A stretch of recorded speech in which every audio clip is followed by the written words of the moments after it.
This is about this one event, one movement of a country so overpowered that fought back, won, and became a symbol of freedom.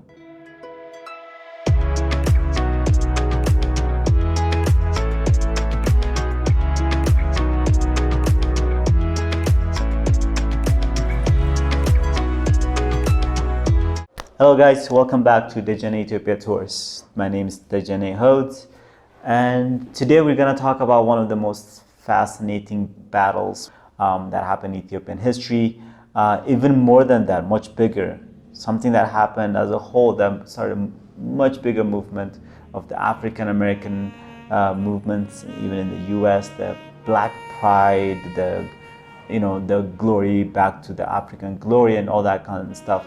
And that's the Battle of Adwa between Ethiopia, King Menilek, and Italy in 1895. So this is a victory, that started way before then, where the Europeans had kind of decided to divide up Africa amongst them, and Italy was set to, take over Ethiopian area.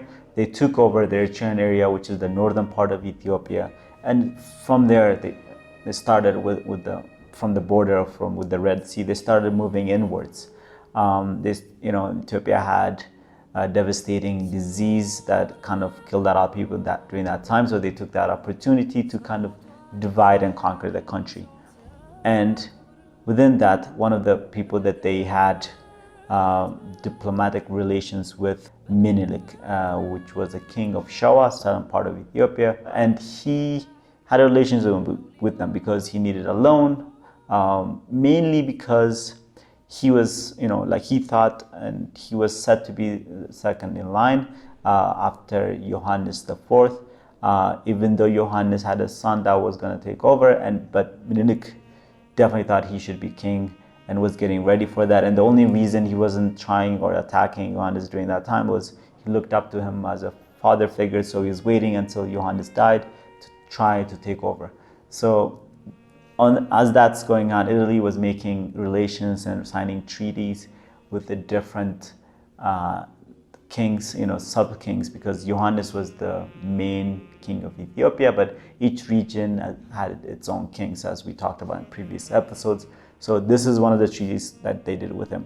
So in 1889, they signed a treaty with Menilek, Treaty of Wuchale with Menilek, because within the treaty, there's all the things that they agree about. Italy will give loan to Ethiopia, obviously under Menilek, weapons and all that kind of help. But within that, Article 17 is where the problem starts. And it says that, so the treaty was written in two languages, in Italian and in Amharic. So the Italian version had where Ethiopia had to use the Italian government's to communicate with any other foreign government.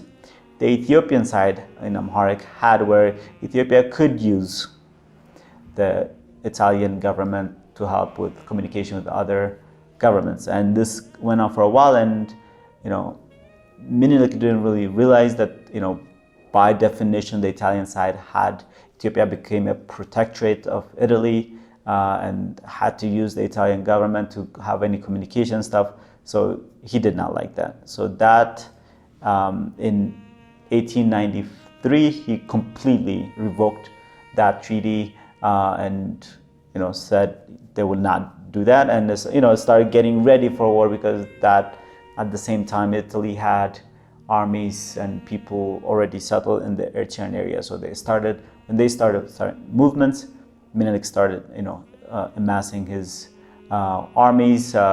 Kind of started with just creating, where each town had to reserve food, water, and stuff like that, all the way to the Adwa, so which kind of is the path there. So each town was getting ready with food and everything like that for the army. And then in 1895, he completely decides to go to war. So he amasses and he calls on the whole country to go to war, and amasses an army of 100,000 from all tribes throughout Ethiopia and everything like that. Even his wife Taitu went to war with him. She led a cavalry of 6,000 warriors, and also played a very definitive role in some of the battles that happened.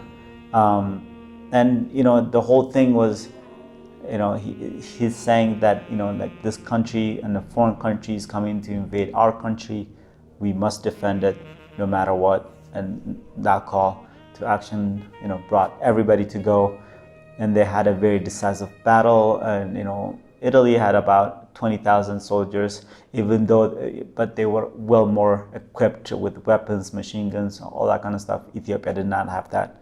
Nevertheless, we won.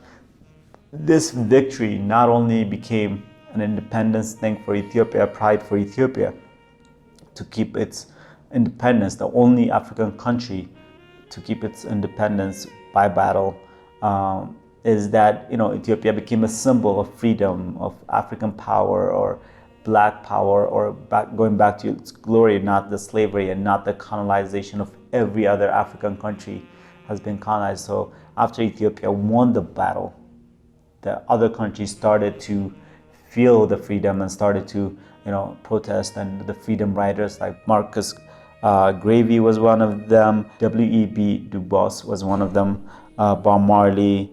There's so many people that took the different inspirations from Ethiopia. Also, the Italians then kind of went into a retreat. The prime minister was resigned after a large protest. Even the Pope was said to be very upset about this, that an African nation would win against Italy.